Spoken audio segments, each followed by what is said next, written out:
What's up, optimizers? Hope you're having an awesome day. Let's just jump right into it.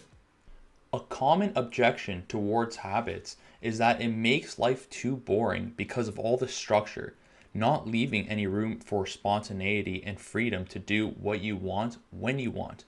But this simply isn't true.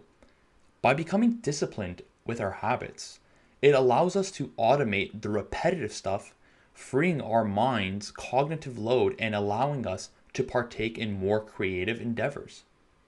The law of least effort states that when humans are deciding between two similar options, people will gravitate towards the option that requires the least amount of effort.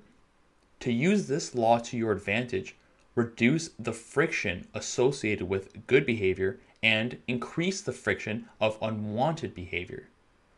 One of the easiest ways to reduce the friction between you and your habits is through environmental design. An example of this is designating certain areas for certain tasks. If you have a desk in your office where you work, do not play games there. This will allow your brains to associate this space for work, allowing you to increase your focus and productivity. An example of reducing a bad habit is after playing video games on your gaming console, unplug the wires. This will add friction and will make it more of a hindrance to play. Not enough friction? Try putting your gaming console in the top shelf of your closet after you play.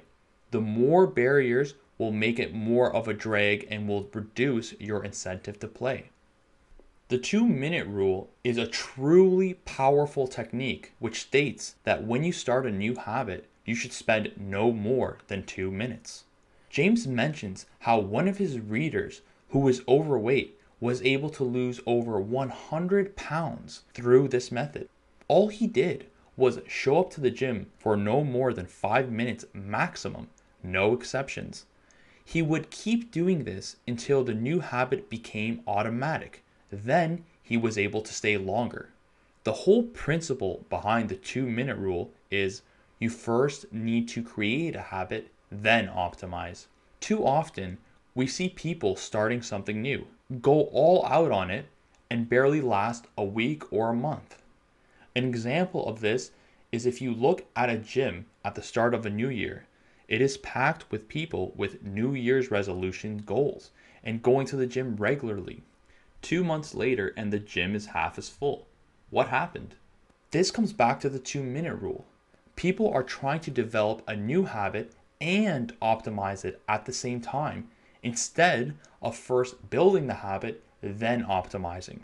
This is similar to building a house on a weak foundation. You might have something to show, but it's not sustainable. A rule that James talks about is the rule of never miss twice. James says missing once is an accident. Missing twice is the start of a new habit. What I find really helpful in combination with this rule is understanding perfection is unrealistic. With that said, know that you are going to miss a day in your quest to building a new habit. That's okay. We're all trying our best, but never miss twice. There are going to be days when we don't feel like getting out of bed, when we don't feel like going to the gym or going to work or making YouTube videos. Understand that one of the variables that separates successful people from those who are not is showing up. Showing up just for the sake of showing up is not why we should do it, but because there's momentum and compounding taking place. By showing up, you allow the magic of compounding to continue to take effect. The same principle can be found in other disciplines. For example, in finance, it is advised to never touch the principal, only the interest. Or going to the gym.